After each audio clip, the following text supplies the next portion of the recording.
And Mises, one last time. Mises says, the arguments advanced by average politicians and writers against socialism are either silly or irrelevant.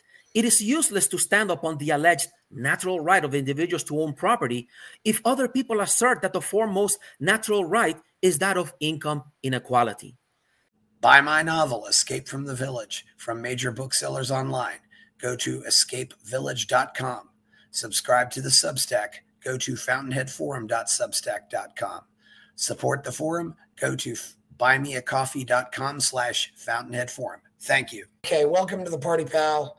This is Fountainhead Forum 396. Jorge Basada is back. We are going to watch Javier Milei's speech at the American Business Forum. This was on, he was in Miami for the American Business Forum. This was on October 6th or on November 6th, and he was in Miami, and he comes to Miami quite a bit. I thought about going to this, but I thought, nah, it's not worth it. But anyway, this looks like it's going to be a good speech, and Milei comes to America a lot. I think it makes him look better to his general public. This speech is off the channel Oficina del Presidente, which is where you can find a lot of Milei's speeches as president. Not all of them, and no speeches before he was president, but it is a good resource to use. And best part is it has no commercials. So here we go.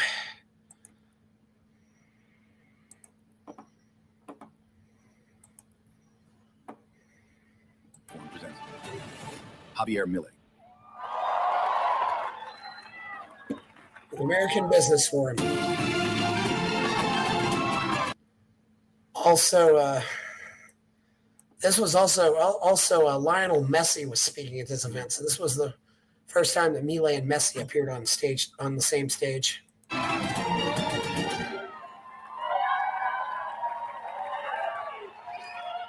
Hola todos. I should say it's the America Business Forum. So yes.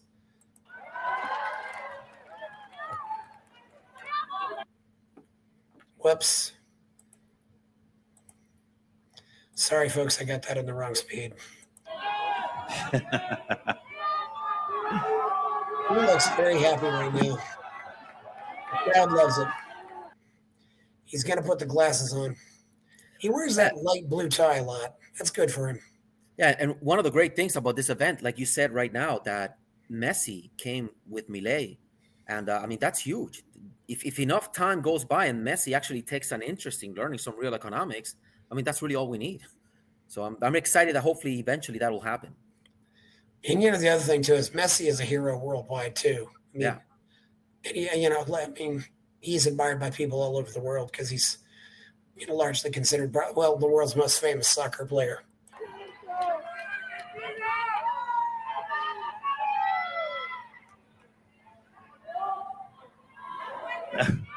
No, gracias a ustedes, por favor. Gracias por recibirme con tanto cariño. Muchas gracias.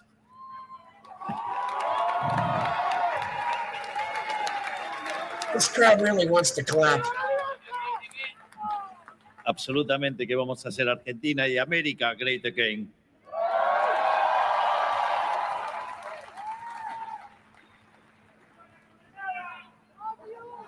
Y no se dejen intimidar por algunos resultados locales.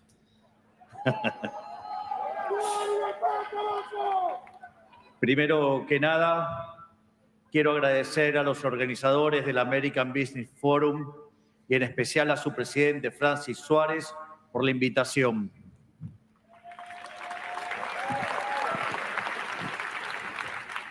Es un honor estar acá rodeado de figuras tan destacables como el presidente Trump, un amigo tanto personal como de la República Argentina.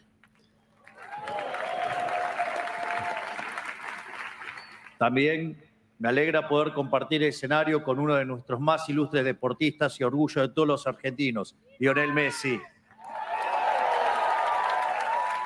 He just mentions Messi, and of course, as some of our fans may realize also, Milei is a soccer player as well, but not quite on that level. Then again, they're all soccer players in South America, aren't they? But yeah, so was I when I lived in Spain. So what? So was I when I was a little kid and I lived in Spain. I was a soccer player. So oh yeah, football. Un hombre que llevó el talento argentino a lo más alto del mundo. Una prueba viviente de que el esfuerzo, la dedicación y la pasión son capaces de generar milagros. Y la prueba de que a veces yo también puedo felicitar a un zurdo. Sometimes I congratulate a left-leaning person, right? Not left-handed, but yes. By the way, Jorge, what are some of the other key soccer words in Spanish? Like, what's the word for goal and what's the word for goalie? Goal is goal as well, and goalie is portero. Portero. Portero, yeah. Okay, Portero. Okay, yes. So it's kind of like a translation of porter. So, okay, puerta is door. So that would literally mean like somebody who guards the door, right? Yeah, yeah. So that's where the word goalie comes from. Yeah, makes sense. Referee, what's the word for referee? Or oficial, would that be it? Damn. Oficial, maybe, yeah. It could be different between Spain and Argentina, too. You never know. But yeah, here we go.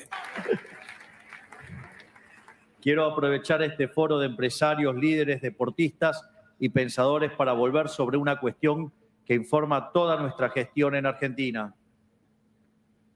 Por demasiado tiempo nos acostumbramos a escuchar de parte de políticos e intelectuales que el capitalismo era una suerte de mal necesario con el que tenemos que convivir en nuestras sociedades.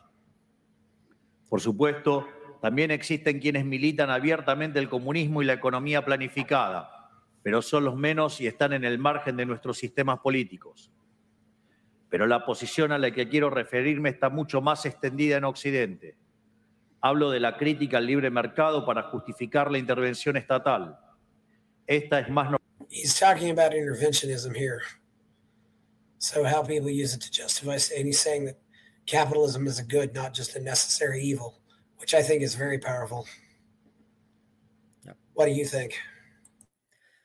No, good, because it's useless to just criticize the pure communism that really, the pure Soviet Union style communism doesn't really exist that much. So it's good to focus on the interventionism and all that. So good.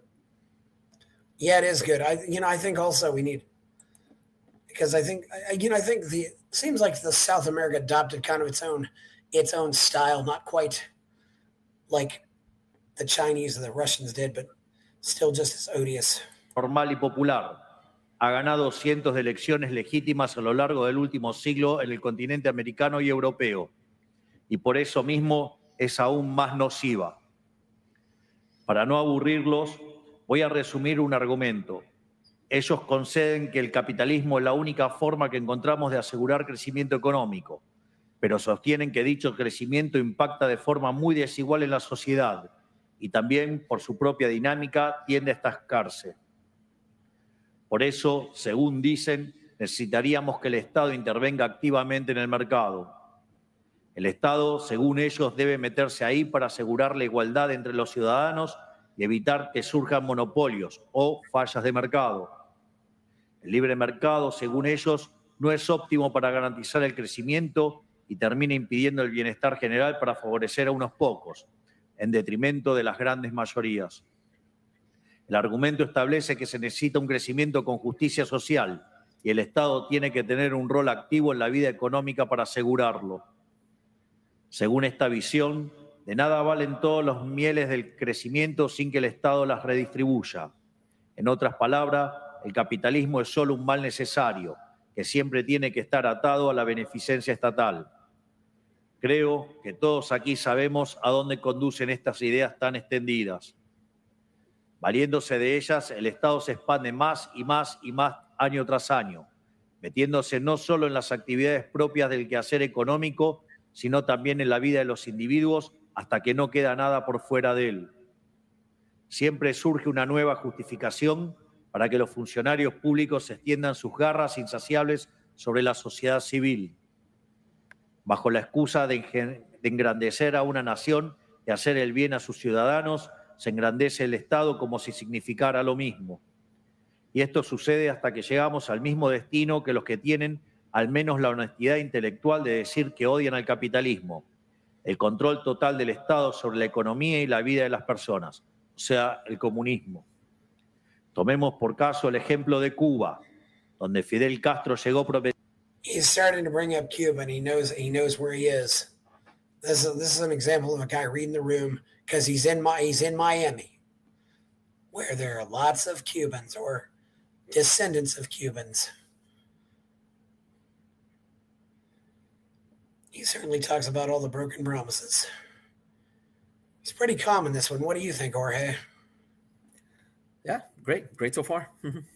Yeah, I think he's going to deal mostly with theory, and he's already got an audience that's pretty sympathetic. So, yeah, let's keep going. This is a good speech so far. Entiendo justicia social, democracia y una economía planificada. Y falleció después de más de 50 años de gobierno dictatorial, gritando comunismo o muerte. Por demasiado tiempo la respuesta procapitalista a este desafío del Estado fue reclamar el milagro económico que significó para el mundo el capitalismo de libre empresa. Porque es cierto, los datos no mienten y están de nuestro lado. Es decir, gracias a la economía de mercado, una innumerable cantidad de gente salió de la pobreza extrema y posibilitó una cantidad innumerable de maravillas tecnológicas y científicas. Pero esto no alcanza. Porque un argumento moral no puede responderse nunca con un argumento fáctico. De hecho, no puede sugerirse el derecho de ser, no puede nunca concluirse el debe ser. Y por eso, este argumento de izquierda ha ganado en la lucha por las ideas. Por eso en Occidente nos encontramos cada día más cerca de ese comunismo que antes mirábamos con horror del otro lado de la cortina de hierro. Por eso, si concedemos que el capitalismo es un mal necesario, ya habremos perdido. Aunque ganemos momentáneamente, tarde o temprano volverán, porque ellos seguirán siendo los dueños. I love this. If we say capitalism is evil, we've already lost. He is so right about that. He's unified the moral and the practical, the idealistic and the pragmatic. This is how you succeed. If he gets too much into the moral piece, I think that can be a little problematic. We'll see what he says here. De la vara que determina el bien y el mal, y dirán qué es justo y qué no lo es. No podemos volver a cometer ese error.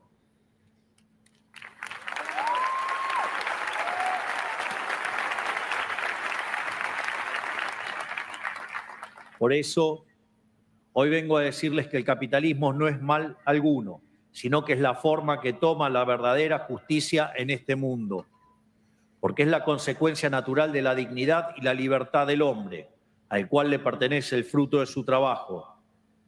No tenemos en esta vida muchos derechos naturales más allá del derecho a ser dueños del sudor de nuestra frente, que no es más que el derecho a ser dueños y disponer libremente de nuestro tiempo de vida, ya sea para usarlo para nosotros mismos o venderlos a otros como fuerza de trabajo.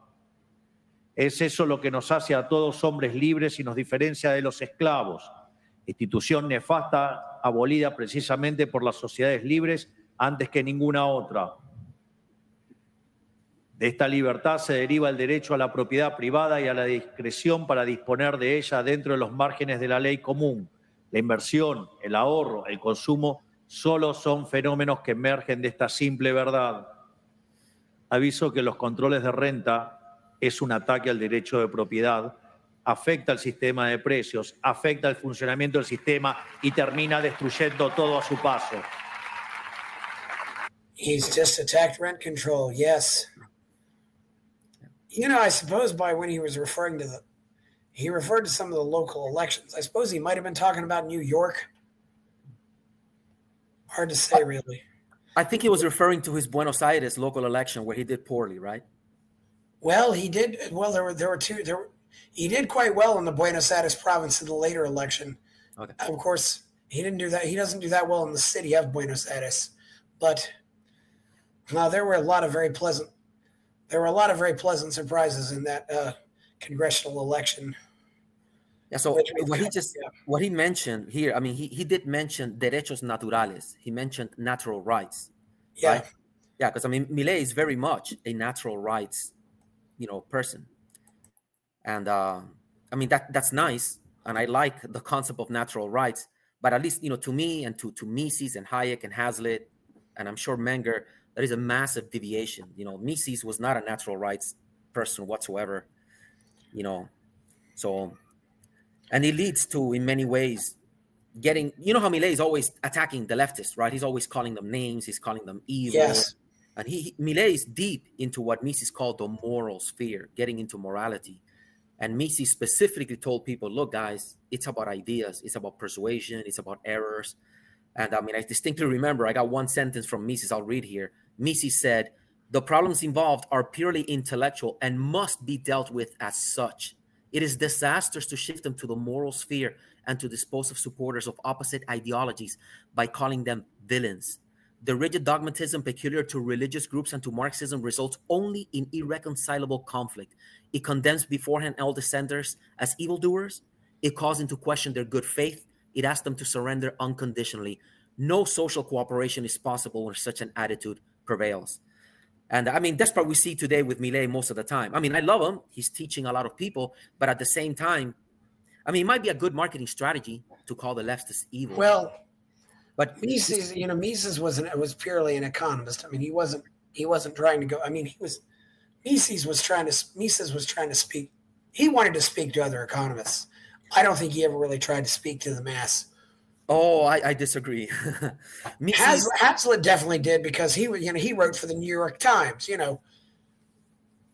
No. When one looks at Mises, one can see that he wrote a lot of like short little pamphlets. He was always focused on and educating the masses. And actually, in his Human Action, he devoted an entire section to making the case that we have to educate like the citizens. So, and again, if the problem is intellectual, by calling people evil, you're never going to overcome the differences. So this is just one of the reasons in many ways why for 100 years, I mean, we already know that minimum wage laws are bad, that rent controls. We understand how the economic world works. Yet for 100 years, we still haven't persuaded the majority, because 99% of the time we are in the moral sphere. I think because some people try to view socialism as moral. Jorge, I think one problem with our movement sometimes also is we don't. We don't have to agree with people, but we can understand where those people are coming from. And we get to this point where we don't even understand where people are coming from, why they believe what they believe, Yeah. I mean, when you actually find out, what somebody's, when you find out what somebody's intellectual development was, for example, I know Scott Horton really well, and one thing I know that really impacted him when he was a teenager was what happened at Waco. So that's kind of where he comes from, and then you build your belief system usually on top of things like that.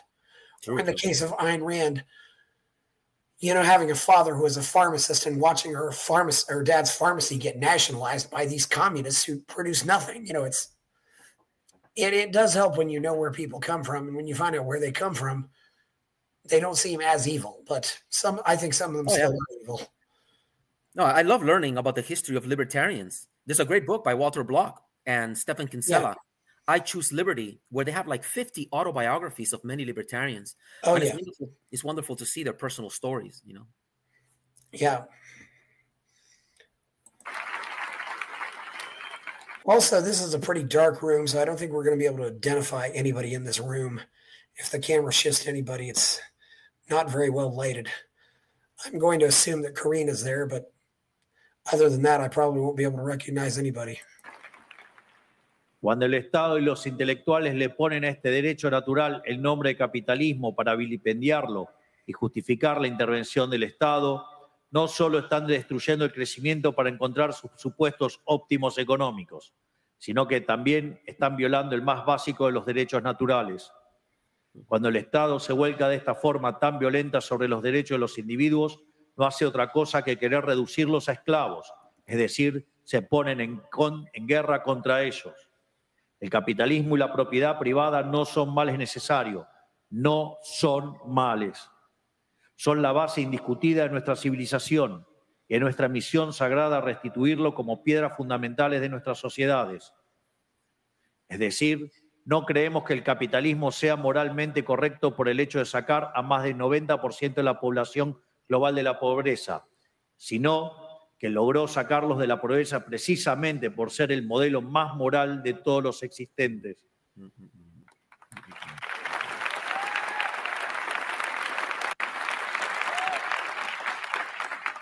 En este sentido, quiero citar un libro de uno de los economistas austríacos más importantes de la historia, que es profesor en la Universidad de New York, que se llama Israel Kirzner. Tiene un He's going to quote Israel Kirzner again. Seriously, we got to get our meeting arranged. Kirzner is 95. Got his PhD under Mises. Yeah, we have to make more noise, and hopefully Kirzner can win the Nobel Prize. If just enough people make enough noise, maybe we can send a few letters. Maybe it can happen. I don't know. I don't know if they necessarily give out Nobel Prizes for a career, though. But I don't know. Usually they give out Nobel Prizes because somebody just published something. It's hard to say, though. Yeah, that would be great, though, if we could get a bona fide Austrian would get a Nobel Prize. I just hope Javier Milei knows he's alive, and I hope he tries, because he's not going to be around much longer. I met him once. He's a nice guy. I met him at the FEE seminar back in 1994. I've heard he's very pious. He really adheres to a strict Judaism. Yeah, he's a rabbi, and he's got 8 kids. Un libro que se llama Creatividad, Capitalismo y Justicia Distributiva. Y el planteo que se hace es que es indiscutida la superioridad productiva del capitalismo versus el socialismo. Y esto es tan así que ni los socialistas lo cuestionan. Pero al sistema capitalista se lo tacha de injusto, se lo cuestiona porque distribuye mal los resultados, lo tacha en lo moral. Y lo que hace Israel Kirzner justamente es decir lo siguiente: si efectivamente el sistema es inmoral, es injusto y va reñido con la ética, por más que sea más productivo, no vale la pena defenderlo.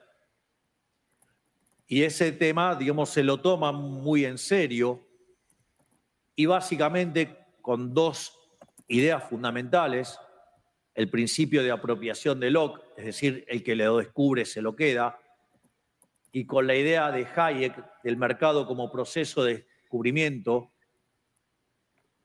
Israel Kirzner prueba no solo que el sistema capitalista es el único que puede ser eficiente, sino que al mismo tiempo prueba que es el único sistema justo. Y eso les duela o no les duela a los socialistas, nuestro sistema no solo es más productivo, sino que es el único que está de mano de la moral y de la ética, no como el sistema asesino de ellos.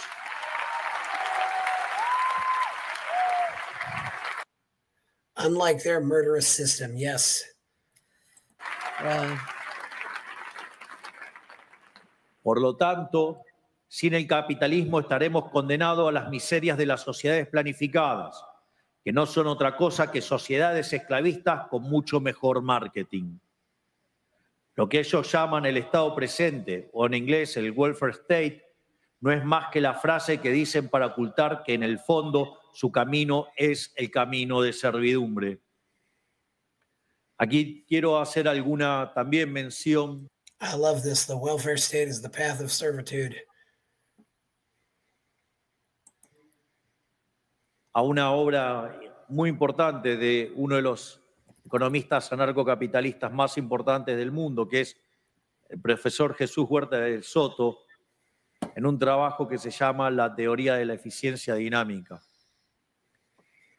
Y en ese trabajo lo que él busca es determinar cuál es el sendero óptimo de crecimiento. Y después de hacer unas disquisiciones sobre distintos aspectos de la teoría económica, lo que señala es muy fuerte, porque dice: nada que sea injusto puede ser eficiente.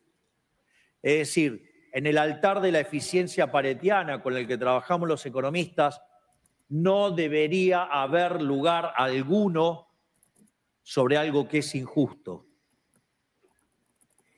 Y al mismo tiempo señala todo aquello que sea eficiente, además, inexorablemente tiene que ser justo. Y eso es... What does he mean exactly by Pareto efficiency? I don't know. I know there's the Pareto principle.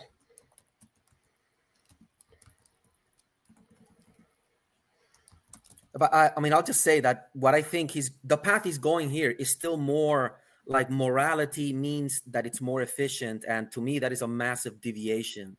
I mean, if you have two systems, I mean, just natural selection tells you that if you're more productive, if you have two economies, one is slightly unjust, but is way more productive. It leads to a higher population, more technology, right? Well, versus one that is perfectly just according to your standard. If you're not going to grow more, eventually the one that grows more, that has the higher population, just natural selection is going to overtake the more moral system. So all this talk about how this has to be moral and so on, again, bringing the morality into it, I think it's a mistake and a deviation from Mises and Hayek and those guys. And I'm not surprised that Kirchner, who's a very pious, the more religious you are, the more you are into like some moral standard. Kirchner's very religious. Mr. De Soto, very wise, but he's also strong, like Catholic, believer of like natural rights. So I'm not surprised that the people who have a very religious background are more attracted to this natural law, morality equals efficiency type of argument. But again, I don't think it's correct. Huerta de Soto, that was his teacher.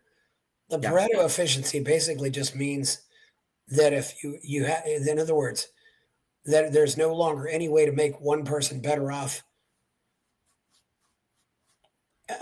without making somebody else worse off. So any improvement is just going to improve things, but nobody's going to be worse off, which is a good place to be.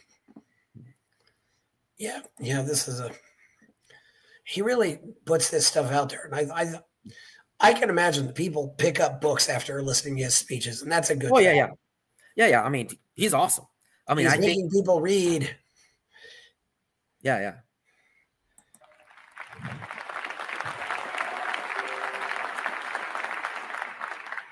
Y eso está arraigado a lo que son nuestros valores occidentales, los valores de Occidente, que son los valores judeocristianos.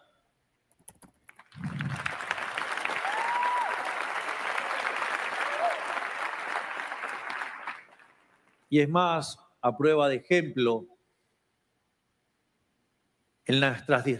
cuando tengo reuniones de gabinete, digo, siempre hay una regla. Siempre los valores éticos y morales están por encima de lo que dicta el utilitarismo político. No hay concesiones para hacer lo que está bien. Y cuando ustedes hacen lo que es justo y éticamente correcto, el país va a prosperar. All right, can we pause it there? Yeah. Yeah, again, he's doubling down on putting what he considers to be the alleged morality to be ahead of the economy, and everything else. And again, this is, so I got another quote, from Mises. Again, he says, from the notion of natural law, some people deduce the justice of the institution of private property and in the means of production. Other people resort to natural law for the justification of the abolition of private property in the means of production. As the idea of natural law is quite arbitrary, such discussions are not open to settlement. And Mises, one last time, Mises says, the arguments advanced by average politicians and writers against socialism are either silly or irrelevant. It is useless to stand upon the alleged natural right of individuals to own property if other people assert that the foremost natural right is that of income inequality. So again, Mises is making the point, and a lot of, like, notice how Millet, Kirchner, all the great people that are making these moral arguments, they first learned economics eventually. It's very easy to understand how from private property you get freedom and competition and a great social order and pontificate about morality when you first understand economics. So, I mean, underneath all of this moral pontification, you have Ludwig von Mises, and The Economist, really explaining all of these things. And this is why, again, it's been 100 years or more than 100 years, at least since Mises wrote Socialism, and we keep fighting it out. The socialists are evil. These guys are evil. So anyway, I think I made a point. Yeah, well, it's I started off with history and then I came to libertarianism. So there you go. En este sentido, sepan que mi misión en Argentina no es otra cosa que devolvernos a este sentido común olvidado por una clase política encandilada de poder, acostumbrada a atribuirse y apropiarse de los logros y el esfuerzo de sus ciudadanos libres. Pasando estrictamente a lo que es Argentina, como todos bien saben, mi partido viene de una victoria histórica en las elecciones legislativas. Talking about the historic victory in the elections. Hicimos todo lo que la política clásica decía que no había que hacer, y lo único que nos guió a nosotros en la toma de decisiones fue los criterios éticos y morales, y los argentinos de bien respondieron contundentemente con un gran triunfo. Okay. Can we pause it there? Yeah, sure. Again, I'm going to make the same point. I mean, Milei won his election, not because he was just out there saying, this is moral and not. In his great talk with Ben Shapiro, Milei specifically told him, he said, this time young people were really educated. We would organize what we call concerts. There were political rallies. At these rallies, we had stands with books.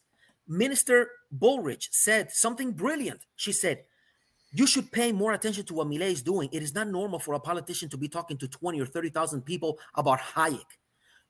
Milei, again, young people started to evangelize at home with their parents and grandparents. So again, it's the economic education that made it, for Milei. And Milei himself remembers when he was reading Rothbard and he realized, wait a minute, for 20 years, everything I've been teaching has been wrong, and then he got into the better idea. So it's just interesting how this just happens over and over and over. So many of these people, learn economics and then they just forget it all. And it's like, oh no, it's about good guys versus bad guys. But maybe that's what works. Okay, go ahead. It works. It does work. It's working very well, Jorge. I don't think we can question that. Oh no, yeah. Ganamos ampliamente en votos a nivel nacional e incluso llegamos a remontar una diferencia de más de 14 puntos en la provincia de Buenos Aires, que concentra un tercio de la población del país. Fueron meses muy duros para los argentinos, donde por culpa del golpe económico que la oposición intentó llevar a cabo desde el Congreso, la economía del país se vio ralentizada, generando incertidumbre y malestar en los ciudadanos. En consecuencia, me pasé los últimos meses recorriendo todo el país para pedirle a los argentinos que no se rindan, para prometerles que esta vez el esfuerzo sí valdría la pena. Y esta promesa no fue en vano, no es un compromiso que me tomo a la ligera, es un pacto sagrado con la gente que ha refrendado el camino de este gobierno y nos ha dado las herramientas para llevar adelante las reformas que el país necesita con urgencia. Por todo esto, considero relevante una vez más agradecer la confianza del pueblo argentino, confianza sin la cual nada de esto sería posible.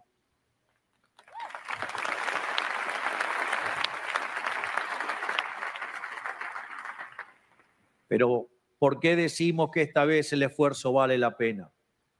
Porque lo que está en juego en esta elección era verdaderamente gigantesco. Estas elecciones fueron un plebiscito entre dos modelos de país, el modelo de la libertad y el capitalismo, con el orden fiscal como principal caballo de batalla, o el modelo de la servidumbre, que describimos como su Goliat, el déficit, la emisión monetaria, la deuda y obviamente el empobrecimiento. Como mencioné antes, desde hace meses venimos recibiendo bombardeos sistemáticos desde el Congreso. Casi todos los economistas del país insistían, en medio de un ataque legislativo al superávit fiscal, que nuestro programa económico estaba terminado, y se agarraban de la evolución del precio de los activos y la suba del riesgo país para fundamentarlo.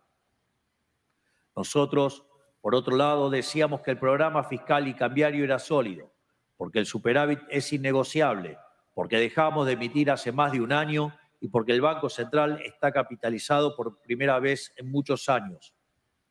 Y una vez despejado el ruido político, ¿qué pasó? El mercado argentino tuvo su mayor suba histórica en un día, su mayor suba histórica en una semana y sigue subiendo, al margen que además bajó el riesgo país más de 400 puntos.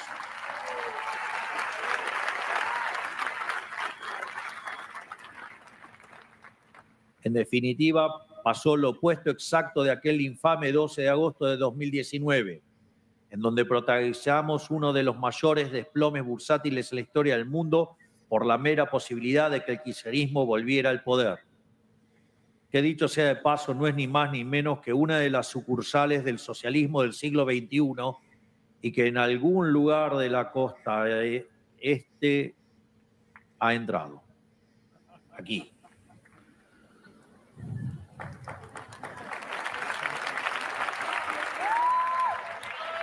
What was the crowd laughing at there? I don't know. Yeah. Looked like it was some joke only a few people understand. Yeah. Se disfrazan de corderos y son peor que el peor de los rapaces lobos.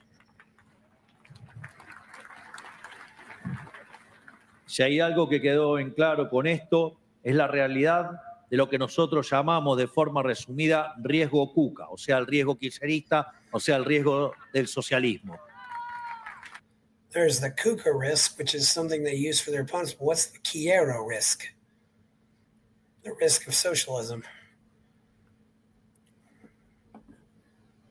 That must be some slang term I don't quite understand. Yeah, some Argentinian slang, yeah. Yeah.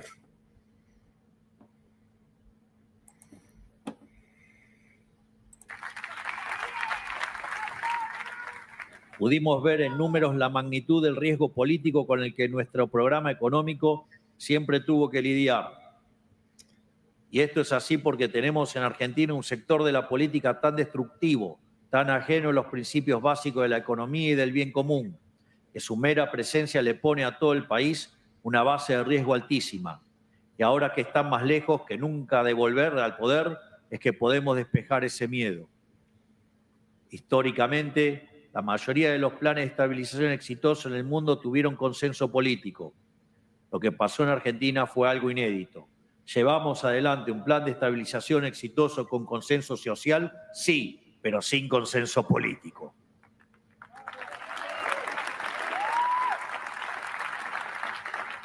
Pero los embates desestabilizadores fueron profundamente dañinos para la sociedad.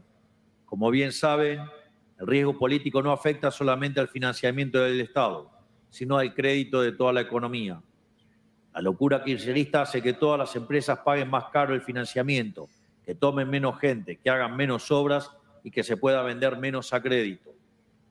La locura kirchnerista vuelve más caro los préstamos hipotecarios y prendarios y las tasas de financiamiento de tarjeta de crédito. Ante este panorama, muchos querían que resolviéramos un problema de riesgo estructural con política monetaria. Querían que inyectáramos pesos para solucionar un problema de confianza y caída en la demanda de dinero. Puesto en términos económicos, querían solucionar la caída de demanda aumentando la oferta.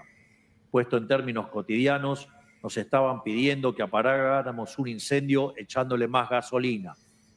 Pero entendiendo que esto solo hubiera agravado el problema, sostuvimos el esquema monetario. Volviendo al punto, convivimos con una parte del sistema político que rechaza hacer lo que la Argentina necesita. Y a esa oposición acabamos de derrotar contundentemente las urnas. Y eso es lo que importa.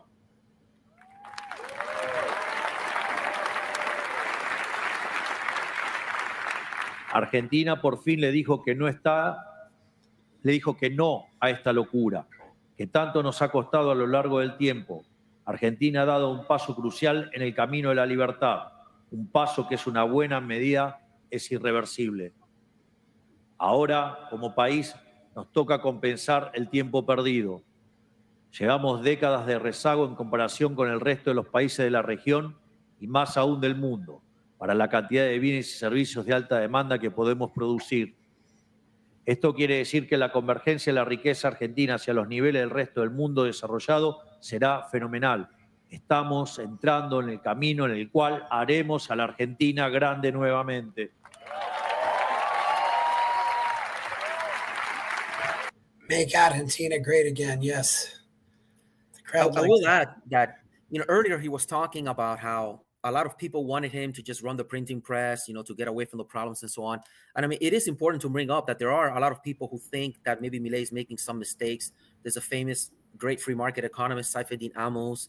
There's a lot of people that think that maybe Milei is not doing as well as he thinks he is, and so on. Some people say that the money supply has actually increased more than more people think, and it's important to keep in mind. I mean, I'm very happy with what's going on with the Milei phenomenon, but you never know. There's a lot of things going on behind the scenes, pulling things in one way or the other. Mistakes can happen. And I think Philip Bagos, who's a great free market guy, he's written some good books.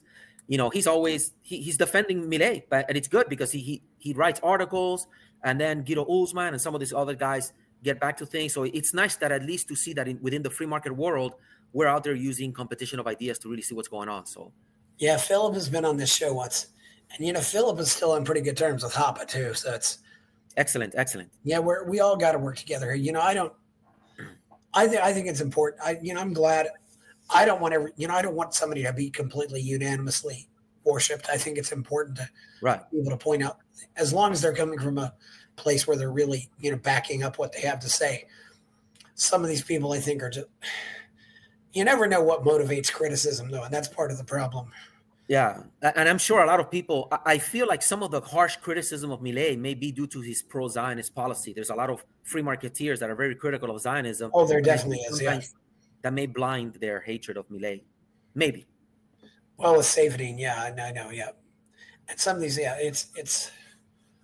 I hope that we can all, there's so much good to be learned from this.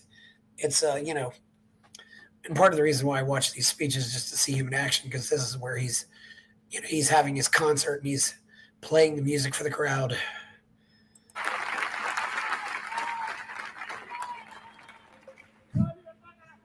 ¡Viva! ¡Viva! Esto está asociado a un cambio de paradigma que se dio en Argentina en los últimos años. Estamos reencontrándonos con la fe en que la propiedad privada y el libre ejercicio de la misma, dentro de los márgenes de la ley, son el único camino para alcanzar la prosperidad. Y necesitamos asentar este cambio para que cada día menos gente sufra por la pobreza, para que cada día más gente pueda perseguir sus sueños, ya sea tener una casa en la cual criar a su familia, ya sea tener un auto que siempre quisieron, o sea poder empezar un negocio.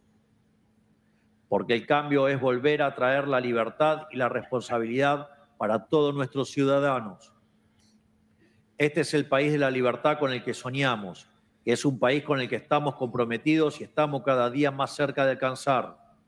Un país que se alce como faro de un occidente adormecido por las mieles del Estado presente, por los argumentos falaces de quienes ven en el capitalismo un mal necesario y quienes bregan por un Estado presente que solo trae la ilusión del bienestar, que hoy, a costa de destruir el bienestar del mañana, como ha quedado demostrado en Argentina. Y lo quiero repetir de nuevo para que quede bien claro. Un Estado presente que solo trae la ilusión del bienestar de hoy a costa de destruir el bienestar de mañana, como ha quedado demostrado en Argentina.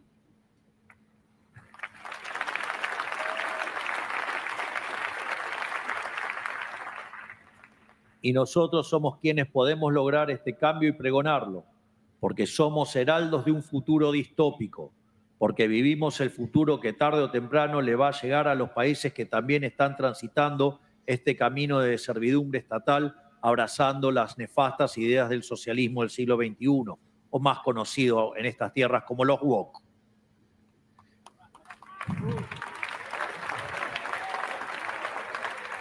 Ya vivimos como décadas de estatismo convirtieron a la Argentina un país destinado a la grandeza en ruinas. Y hoy tenemos el deber y el desafío de reconstruirlo. Hoy tenemos el deber y el desafío de sentar las bases de un futuro mejor. Y lo fundamental es que 2 de cada 3 argentinos quieren este nuevo camino. Como dije el domingo 27 de octubre al recibir los resultados, 2 de cada 3 argentinos no quieren volver al pasado. Ya no quieren más socialismo del siglo XXI. Ya se dieron cuenta de la mentira.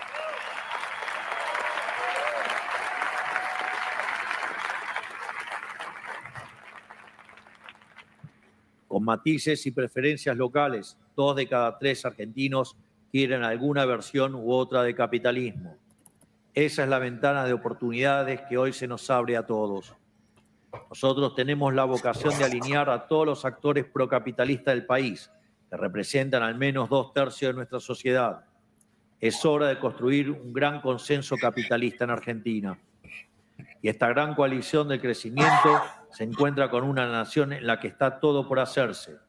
Un país descapitalizado por años de dirigismo irresponsable que privilegiaba el consumo por sobre la inversión. Esto es tan así que, al día de hoy, el 70% de las importaciones en Argentina corresponden a bienes de capital e insumos productivos.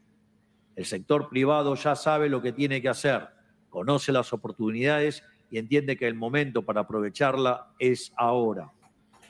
Fruto de la capitalización que recién estamos comenzando a ver y que se irá acrecentando con los años, Argentina explotará recursos y hará crecer industrias hoy subdesarrolladas. Por poner algunos ejemplos, tenemos prácticamente la misma cantidad de cabeza de ganado que hace 30 años. Una locura para un país famoso por la calidad de su carne. En línea con esto, quisiera agradecer al presidente Donald Trump y a toda su administración por haber alcanzado un acuerdo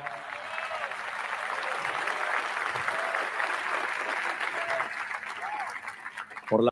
I think he's making a pitch to investors here. He's basically saying, hey, invest in Argentina. You'll do well. What do you think? Yeah, I think so too. And in the other speech, he finished by telling the people that since New York just elected this socialist, he ended up telling them that they're welcomed in Argentina at the end of the other speech. So they may not move all the way to Argentina, but they might move to Miami. Lots of them already have. La cuota de carne argentina 4 veces superior a la anterior. Esto no es más que uno de los acuerdos comerciales que Argentina y Estados Unidos se deben hace muchos años y que entre ambos países estamos trabajando por rectificar. Para continuar profundizando la idea, Argentina no exporta un gramo de cobre cuando Chile, que comparte cordillera con nosotros, exporta 20.000 millones de dólares al año. De la misma forma, vamos camino a que el petróleo y el gas supongan ingresos por entre 30.000 y 40.000 millones de dólares anuales de acá al 2031. Tenemos un sector vitícola que hoy representa menos de un 3% de nuestras exportaciones, con una capacidad de proyección e inversión enorme. Y lo mismo puede decirse prácticamente de cualquier sector, sea infraestructura, turismo, lácteos, granos o industria del conocimiento. Contamos con una diversidad geográfica tal que permite prácticamente cualquier ser humano del planeta que decida invertir en Argentina pueda explotar sus conocimientos de manera provechosa para exportar sus talentos al resto del planeta. Ahora, gracias a la normalización de nuestra macroeconomía, el correcto funcionamiento del régimen de grandes inversiones, tenemos las condiciones económicas y políticas para hacerlo. Y a eso se le suma por primera vez que tenemos los incentivos correctos para hacerlo. No por nada, ya hemos tenido anuncios por más de 100.000 millones de dólares en el último año, de los cuales más de 50.000 ya se encuentran en distintas instancias de aprobación. Por eso, debemos seguir avanzando en este sendero, en este sentido. Sepan que a partir de diciembre tendremos el Congreso más reformista de la historia argentina.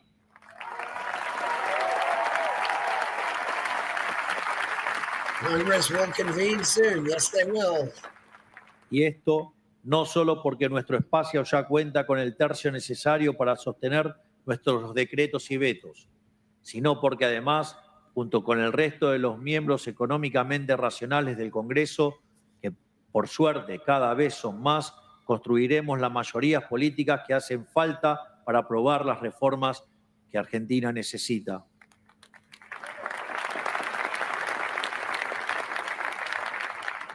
En este sentido, hablamos de una modernización laboral para actualizar las condiciones bajo las cuales se genera empleo en Argentina.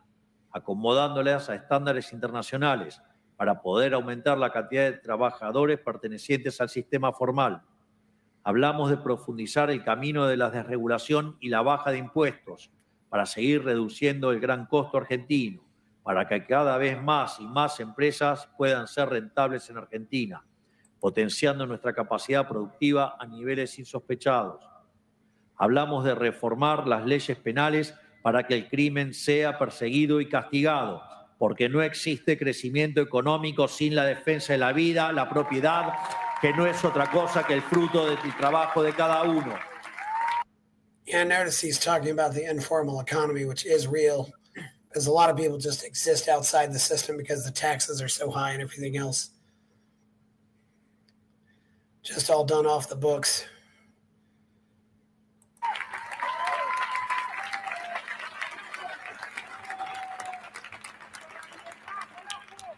En Argentina, el que las hace, las paga.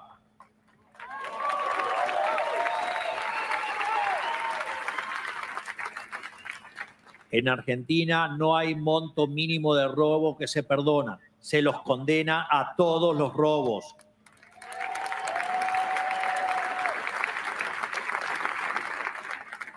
Sin ir más lejos, muchos recordarán la historia de Sodoma. Justamente, Sodoma era una ciudad en la que se podía robar, estaba permitido robar, y así terminó destruida. En este sentido, hablamos de reformar las leyes penales para que el crimen sea perseguido y castigado, porque no existe crecimiento económico sin la defensa del derecho a la vida y la propiedad privada, como decía recién.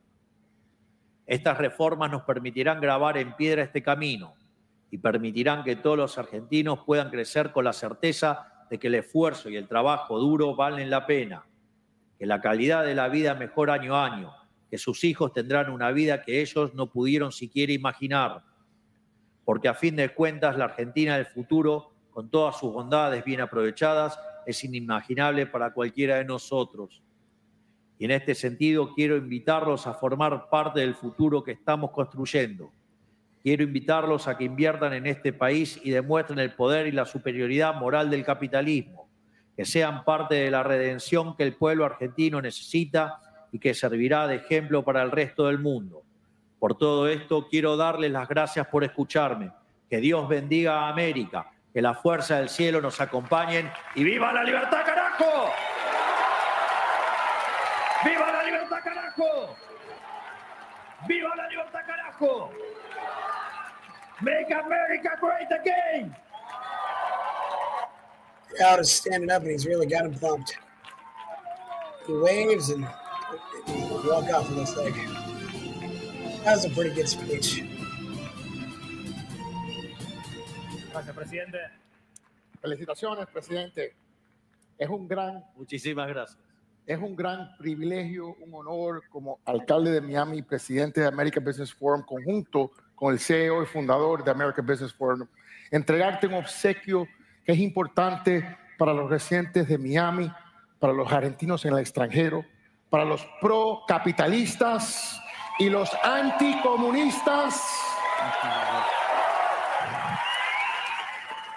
You know, in some ways, there are some similarities between Buenos Aires and Miami. Both very, very Spanish, both big cities, and there's a lot of money and there's a lot going on in both cities. Yeah, I gotta look this gentleman up. I didn't know he was like the mayor of Miami, or if he's a great free marketeer. That's yeah, great. he's the mayor of Miami. I was going to cut it off, but then we might want to stick with this. Well, you're the mayor of a city. Of course, you're going to meet with some dignitary who comes to your town. It's fairly common. I'm surprised DeSantis didn't meet with him, but who knows? Parte de la ADN de nuestra ciudad ser libre y de libre comercio. Así que agradecemos mucho tu presencia y con esto te entregamos nuestro corazón y la llave de nuestra gran ciudad. Pues nada, presidente, gracias a ti. Gracias por venir y honrarnos con su presencia. Gracias, presidente. Esta American Business Forum nació para unir al mundo y no para dividir. Y algo muy interesante que escuché que dijo después de la elección fue: yo bajo la inflación para todos los argentinos, para los que me votaron y para los que no me votaron. Me parece que es un mensaje muy importante, sobre todo porque después de la estridencia política y de las elecciones, creo que lo más importante es que todos queremos trabajar y progresar y vivir en paz. Así que me parece que ese es el mensaje también para el mundo. Gracias, presidente. Una foto.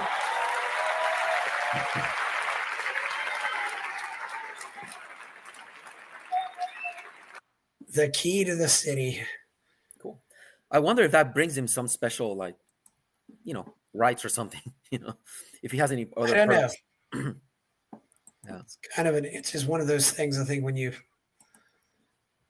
there's not really anything else you can do when you're just a mayor, but you can get medals. I mean, Lawrence Reed, president of the Foundation for Economic Education, former president, got an award from Poland. Said it was the highest award Poland gives to non-citizens. So, also for his free market battles, well, this has been a pretty interesting time, Jorge. Looking forward to the new congressional terms.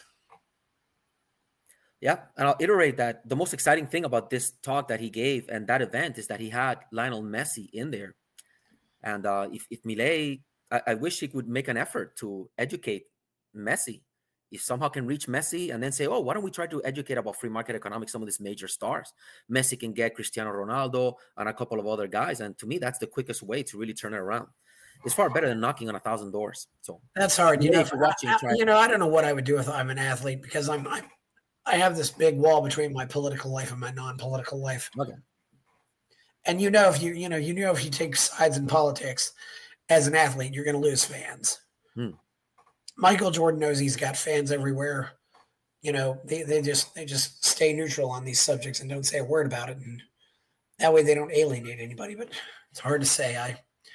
That was a good talk, though. It definitely looks like it was a good event. So I don't know if he'll be back to the U.S. at any time soon.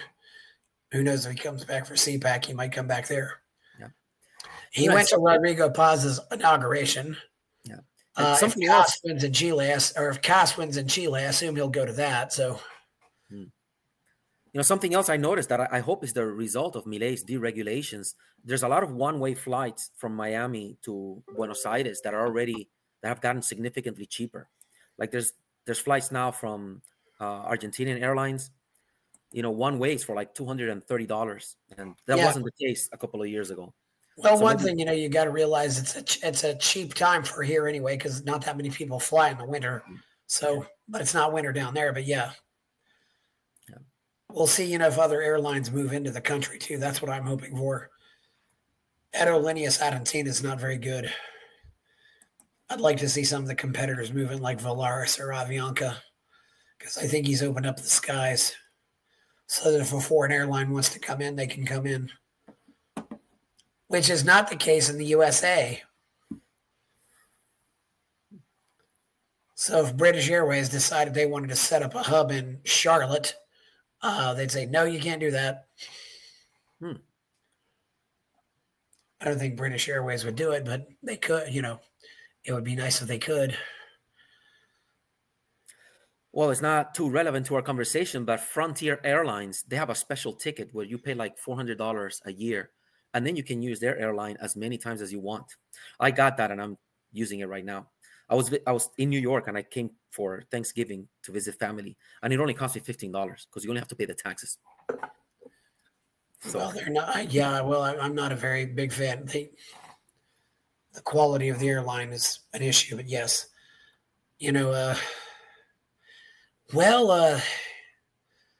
we covered the elections on some other shows. I don't know if there's much more to cover here. That was a good little speech, though. Yeah, and I forget, where are you right now? Miami? Oh, I'm in Florida. Yeah, you're in Florida, yeah. Yeah. Where are you in Florida? Oh, right now, I'm in Naples right now. Okay, you're on the west side. Yeah, but it seems like Milei, it sort of died down after he won his election and he got the money from the U.S. I don't see that many news coming out from there right now. I don't know anything about what's going on in Chile and Bolivia. Bolivia got some free market person? Yeah, it looks like he's getting influenced by Milei. I don't know. Chile is probably going to go back to Kass. At least I hope they are. So But there is a communist who was the highest vote getter in the first round of voting, but there's a runoff. So, and what happened in Bolivia? Isn't there already like some pro-market person getting in there? Sounds like he might be. I may bring somebody back on to talk about that. Yeah, that's great. At first, but we might be wrong. I look forward to you bringing someone that can talk about how the Milei revolution is spreading to other areas. That'd be good. I hope so, because South America needs this. Yeah. Well, what's that behind you, Jorge? Is that a painting? Yeah. Some painting. Yeah, it's a nice little painting. We've had some other interesting things going on in the liberty movement here, but I don't know if they're worth talking about on this show. It's just various feuds going on and other things. We'll see how they work themselves out. I think that's why I pay so much attention to Milei Asada and to pay attention to what's happening in the USA. Yeah. Well, but things are going to heat up, and we have the Libertarian Party, convention coming up. I'm sure that's going to, be exciting. Yes, we do, and I'm curious to see what's going to happen with America in the next few months. Whether or not they try to do something in Venezuela or whatever, it's... Oh, yeah. I hope not. Do you think DeSantis might try to run for governor again or run for president again? No idea. Well, does he get termed out, and he's not able to run again, right? I mean, he's got 2 terms. I do not even know about those laws. I don't know if he has only. Okay, well, you're in Florida. I thought you might know. Yeah, I should, but I don't. One thing people often say is he's a good hurricane governor, which is a big deal in Florida. No, we do have some very bad congressmen. I find that. Yeah. There's a lot of people I definitely. Yeah, know. we got some really bad ones, and I saw a little post. I think